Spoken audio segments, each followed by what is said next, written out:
Desa Kebeuireng merupakan salah satu desa yang berada di ujung selatan Kabupaten Tulungagung, tepatnya di Kecamatan Besuki. Desa Kebeuireng berbatasan dengan Desa Tanggul Turus di utara, Desa Besuki di timur, Desa Sendayu Gunung di barat, serta berbatasan dengan Samudra Hindia di selatan. Desa Kebeuireng memiliki luas wilayah 29,48 km persegi atau 2.948,475 hektar yang terdiri dari 1 dusun, 2 RW, dan 15 RT. Pusat pemerintahan Desa Kebeuireng sendiri berada di Dusun Soireng, RT 5 RW 1 yang menempati area lahan seluas 1.400 meter persegi. Pada tahun 2019, jumlah penduduk Desa Kebeuireng mencapai 3.202 jiwa dengan kepadatan penduduk 108 jiwa per kilometer persegi dan mengalami peningkatan jumlah penduduk pada tahun 2020 sebesar 3.257 jiwa dengan kepadatan penduduk 110 jiwa per kilometer persegi. Sarana dan prasarana yang ada di Desa Kebeuireng berdasarkan RZWP 3K Kabupaten Tulungagung. Terdapat 4 sarana pendidikan yaitu 2 TK swasta dan 2 SD negeri. 6 sarana kesehatan yaitu 1 puskesmas, 1 rumah bersalin, 1 polindes, dan 3 posyandu. 22 sarana ibadah yaitu 9 masjid dan 13 mushola. Untuk prasarana transportasi, terdapat sistem jaringan jalan yang sudah beraspal yang menghubungkan antara wilayah desa pesisir dengan pusat-pusat kecamatan, dan jalan pada kawasan Pantai Klatak termasuk dalam pembangunan jalan lintas selatan. Desa Kebeuireng sebagian besar terletak pada ketinggian 100-500 meter di atas permukaan laut dan sisanya terletak pada ketinggian 0-100 meter di atas permukaan laut.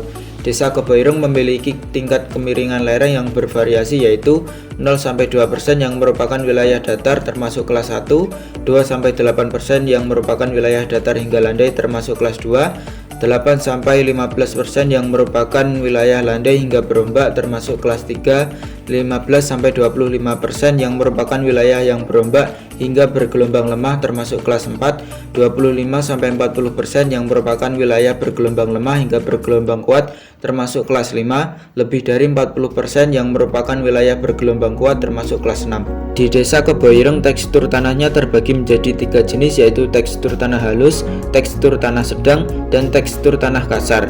Terdapat batuan terobosan, formasi wuni, formasi campur darat, dan formasi tom atau formasi Mandalika, terdiri dari breksim gunung api, lava, dan tuff yang bersisipan dengan batu pasir dan batu lanau. Iklim Desa Kebeuireng secara umum yakni iklim hujan tropis bermusim. Tipe hujan dicirikan oleh turunnya hujan bermusim pada November hingga April dan kemarau pada Mei hingga Oktober. Terdapat lahan kering yang mencapai 2.918 hektar. Lahan kering di Desa Kebeuireng meliputi lahan pekarangan 75 hektar, Tegal 56 hektar, hutan negara 2.784 hektar, dan lainnya 7,38 hektar. Sedangkan untuk lahan sawah yakni lahan pertanian yang berpetak-petak dan dibatasi oleh pematang atau galengan, saluran untuk menahan atau menyalurkan air mencapai luas 24 hektar. Berdasarkan peta risiko bencana, Desa Kebeuireng terbagi menjadi 3 zona rawan bencana alam yaitu daerah rawan gelombang pasang atau tsunami, zona kerentanan gerakan tanah menengah, dan zona kerentanan gerakan tanah sangat rendah. Selain itu, menurut data dari IKPLHD, Desa Kebeuireng termasuk dalam kawasan rawan banjir. Di Desa Kebeuireng terdapat Sungai Kebeuireng yang memiliki panjang 10 km. Sungai Kebeuireng ini merupakan anak percabangan sungai dari Subdas Ngerawang Asinan. Saat kami melakukan observasi, kondisi Sungai Kebeuireng ini sedang surut. Terdapat juga sumber mata air yaitu Sumber Gomo, dan Sungai Kebeuireng merupakan daerah aliran sungainya. Selain sungai dan sumber mata air, juga terdapat sumur, yaitu Sumber Air Canglimo, Desa Kebeuireng, Kecamatan Besuki. Sebanyak 34 KK di Desa Kebeuireng menggunakan air PDAM. Diperoleh informasi melalui survei, sebagian masyarakat ada yang menggunakan bendungan untuk sumber air, yang dialirkan dari rumah ke rumah melalui selang dan pipa. Jenis tanah di Kecamatan Besuki yaitu aluvial coklat tua Kelabuan, Asosiasi Aluvial Kelabu dan Aluvial Coklat Kelabuan, litosol, litosol mediteran, dan resina.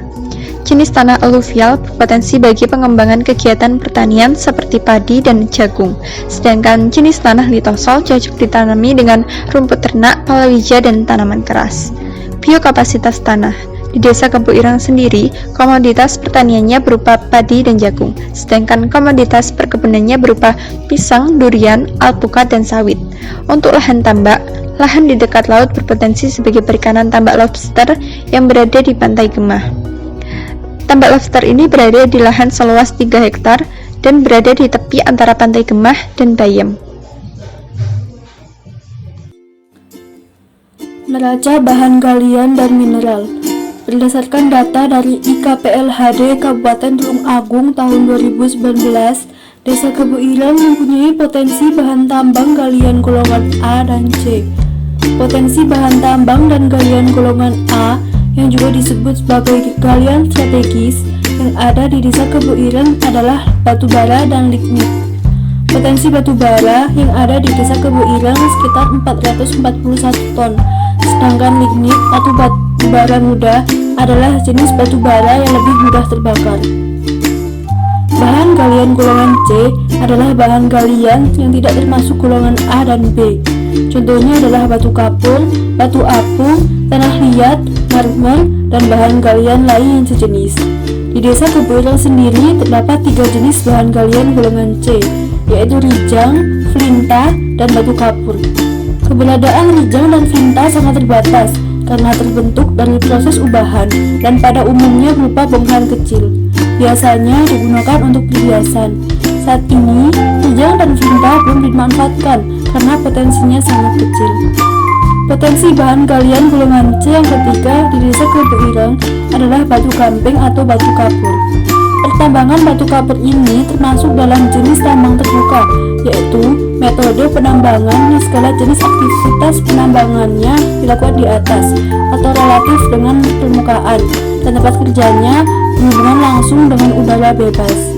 Daerah tambang batu kapur di Desa Kebo Ireng berada pada bagian selatan daerah pegunungan yang merupakan bagian dari Pegunungan Kapur Selatan, Jawa Timur. Kondisi kualitas udara. Berdasarkan data yang diperoleh dari website AccuWeather yang kemudian dikalkulasi lagi ke dalam rumus indeks standar pencemaran udara, masing-masing komponen udara pada Desa Kebo Ireng memiliki rincian indeks partikulat meter 10 sebesar 16, partikulat meter 2,5 sebesar 22,58, ozon sebesar 15,83, nitrogen dioksida sebesar 1,25, karbon monoksida sebesar 1,625. Berdasarkan komponen udara tersebut, kualitas udara di Desa Kebo Ireng masih tergolong baik. Jenis vegetasi. Berdasarkan data primer yang kami peroleh, dapat dilihat bahwa Desa Kebo Ireng memiliki beberapa jenis vegetasi alami seperti jagung, padi, durian, sawit, pisang, kelapa, coklat, pinus, dan akasia.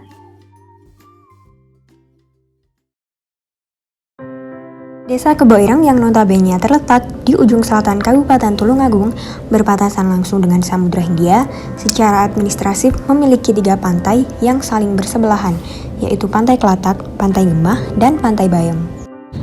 Berikut merupakan batas wilayah dari masing-masing pantai. Ekosistem pesisir. Ekosistem pesisir merupakan daerah peralihan antara ekosistem darat dengan ekosistem laut, tempat di mana organisme berkumpul dan saling berinteraksi. Ekosistem pesisir yang terdapat di ketiga pantai adalah ekosistem mangrove, terumbu karang, dan padang lamun. Yang pertama adalah ekosistem mangrove. Berdasarkan data RZWP3K Tulungagung, total luas ekosistem mangrove di Kabupaten Tulungagung adalah 3 hektar, di mana salah satu lokasinya berada di Desa Kebo Ireng Besuki. Sementara itu, hasil pengamatan kami secara langsung di ketiga pantai, mangrove dapat ditemukan di Pantai Bayam dengan status masih dalam proses pengembangan. Mangrove yang kami temukan termasuk dalam jenis mangrove ikutan, yaitu mangrove yang tumbuh dan berkembang dengan tumbuhan darat. Spesies mangrove yang kami temukan adalah Sonerasia alba dan Rhizopora stylosa, dengan luas sebesar 0,45 hektar dan dalam keadaan baik. Dengan kerapatan kurang dari 330 pohon per hektar, yang berarti termasuk dalam kriteria jarang. Ekosistem mangrove dapat berfungsi sebagai penyerap polutan, penjaga abrasi, dan lain sebagainya. Yang kedua adalah ekosistem terumbu karang. Berdasarkan data IKPLHD Tulungagung 2019, terumbu karang dengan luas tutupan 60 hektar berada di Kecamatan Besuki, di mana 58% berada pada kondisi sangat baik, 22% dalam kondisi baik, 8% dalam kondisi sedang, dan 12% dalam kondisi rusak. Sementara itu, berdasarkan survei langsung di lapangan, terumbu karang yang terdapat di ketiga pantai memiliki luas sekitar 20 hektar, di mana 5 hektar dalam kondisi baik, 7 hektar dalam kondisi sedang, dan 8 hektar dalam kondisi rusak.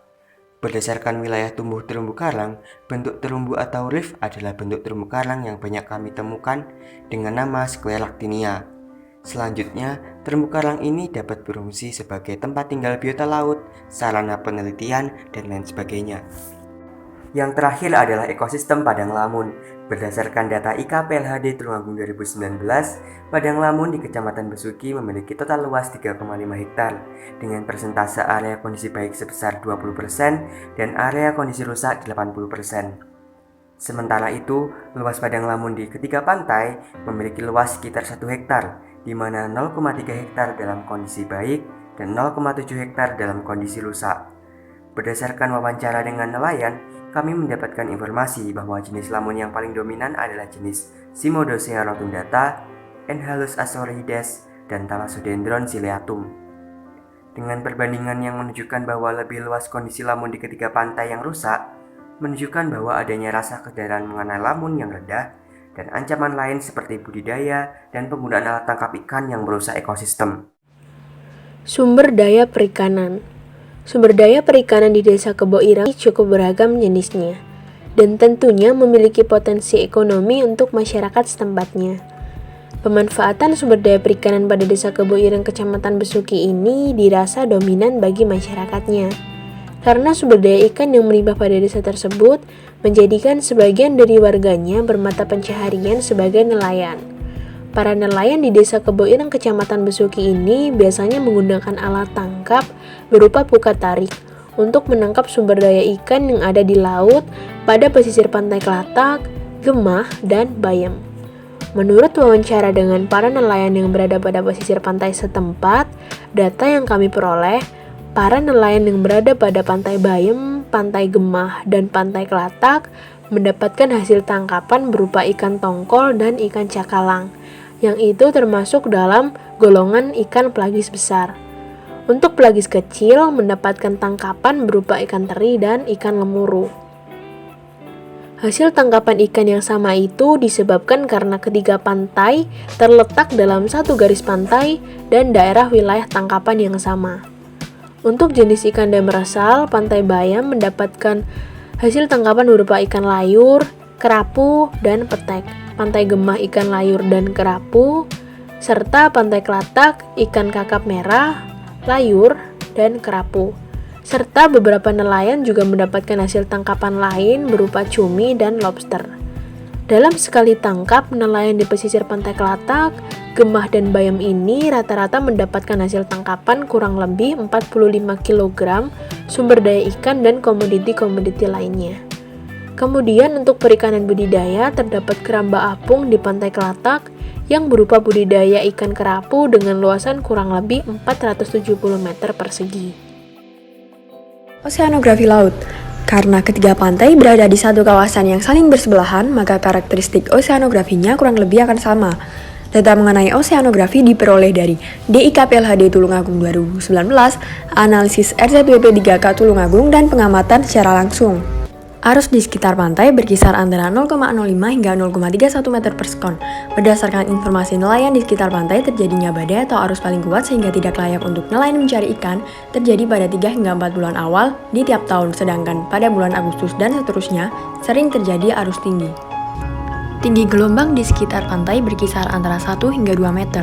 Ketiga pantai memiliki temperatur permukaan laut rata-rata 28 hingga 29 derajat Celcius, sementara pada tengah pesisir 24 hingga 25 derajat Celcius. Tingkat salinitas perairan berada pada nilai 34 per mil. Di perairan Kabupaten Tulungagung pada umumnya, termasuk perairan Klatak, Bayam, dan Gemah, terdapat dua jenis sebaran klorofil A, yakni klorofil A dengan nilai 0,1 dan 0,2 mg per meter persegi. Pasang surut air laut di sepanjang pesisir pantai berkisar antara 6 hingga 8 meter dari tepi pantai. Rata-rata kecerahan air laut adalah 3 meter di Pantai Gemah dan Bayem dan 4 meter di Pantai Kelatak. Sementara pada pengamatan saat survei secara langsung, memang air pada pesisir pantai cenderung keruh, tetapi kekeruhan berkurang ketika mendekati laut.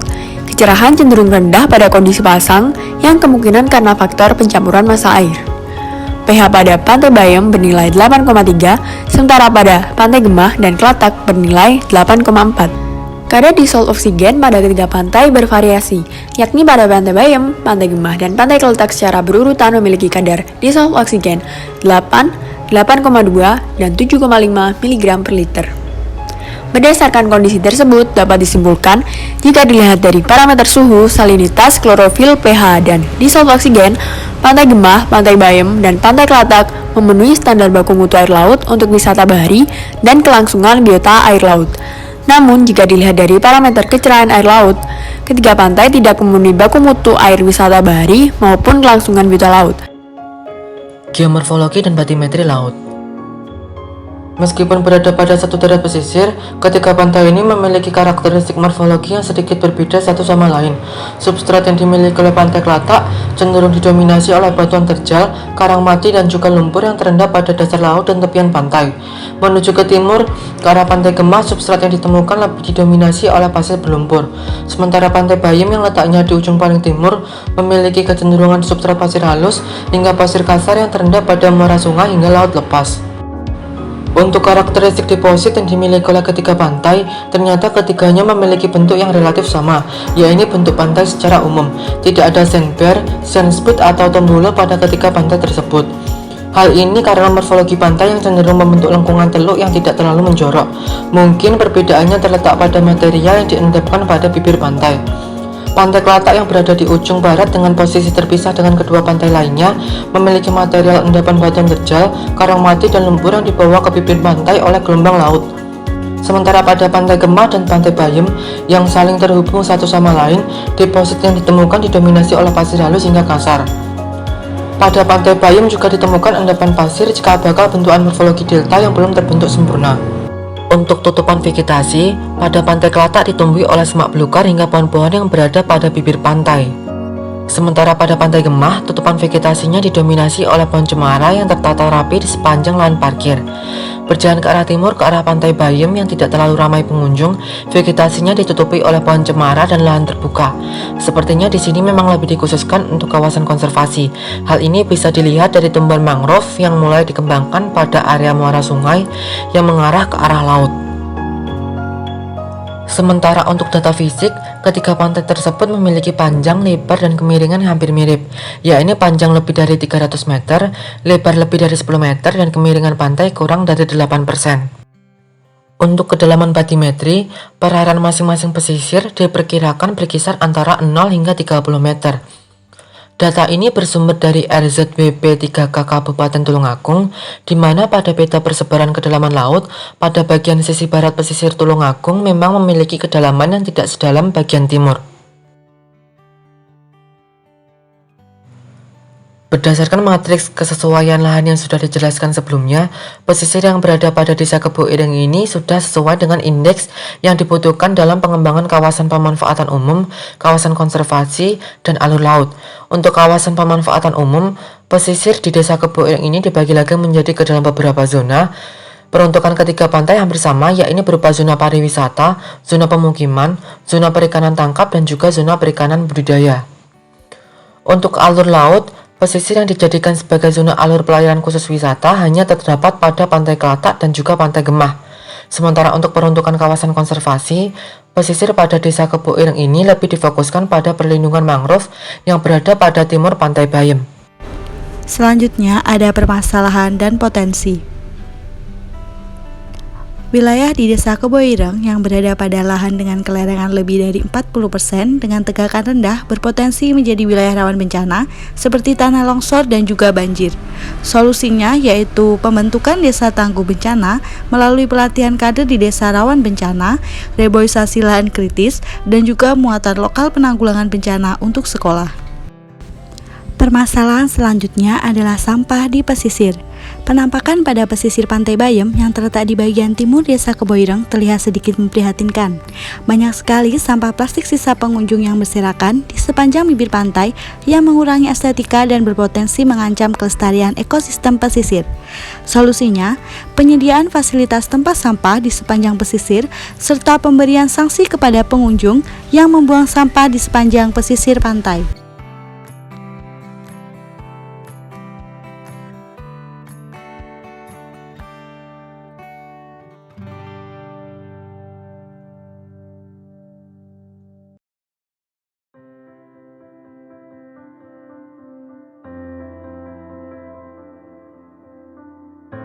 Selanjutnya, akses jalan berlubang. Wilayah Keboireng yang berlokasi jauh dari pusat kota membuat pembangunan infrastruktur jalan kurang diperhatikan. Terlihat dari kondisi di beberapa jalan di sekitar rumah penduduk maupun akses ke Pantai Kelatak yang masih banyak berlubang dan belum dikeraskan. Solusinya, pembangunan ulang jalan secara merata serta perlu adanya pemberian tanda pada jalan yang rusak untuk mencegah terjadinya kecelakaan lalu lintas. Dari pengamatan yang telah dilakukan, ternyata keberadaan ekosistem mangrove pada pesisir Desa Keboireng hanya terletak di Pantai Bayem saja. Dari kondisi tersebut, sebaiknya pengembangan potensi mangrove ini bisa lebih didorong lagi supaya keberadaan mangrove bisa berkembang dengan baik. Solusinya, kebijakan pengembangan mangrove oleh Kementerian Kelautan dan Perikanan terkait, serta pembentukan organisasi pecinta alam.